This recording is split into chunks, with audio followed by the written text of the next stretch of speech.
ওই মামা দেখ, পা ছাড়া নায়ক আইছে।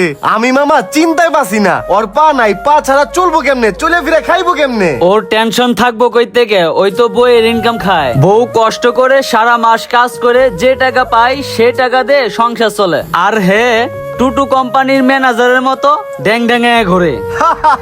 ও আই মিন ঘর জামাই। যাক ভালোই হইছে, ওর তো আর চিন্তা নাই।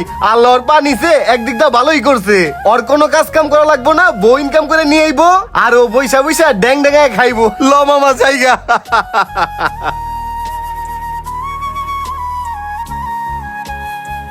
যখন আমার পা ভালো ছিল তখন ওরা কত আমার সাথে চলাফেরা করছে, আর আজকে আমার পা নাই জন্য তোরা আজকে আমার সাথে অবহেলা করলি।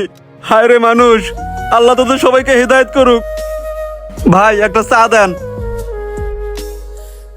আজকে পা হারানোর পর সমাজে সবার থেকে বোঝা হয়ে গেছি। বাইরে যেখানেই যাই সেখানেই আমার অবহেলা করে, অপমান করে। এর থেকে ভালো বাসায় যাই, কেউ আমার দেখবো না আর কেউ আমার অপমানও করবো না।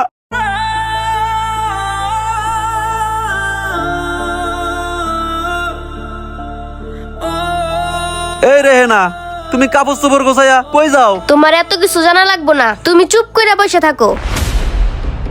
এ ভাই শোনো, ওই প্রতিবন্ধীর ঘরে আমার মাইয়ের আর ভাত খিলেবো না, কারণ ও হাত পাও কাইটে বসে রয়েছে। ওর 2 টাকা কামাই আর ওর মুরত নাই। আমার মাইয়া কষ্টরে কামাই আনবি আর ও ঘরে বসে বসে খাবি না, এইটা আমি হইতে দেবো না। চলো। হ্যাঁ ভাই তুমি ঠিক কইছো, ওই প্রতিবন্ধীর কাছে আমার বাস্তি রাখবো না, আমার বাস্তি রাখ না অন্য জায়গায় বিয়া দিমু।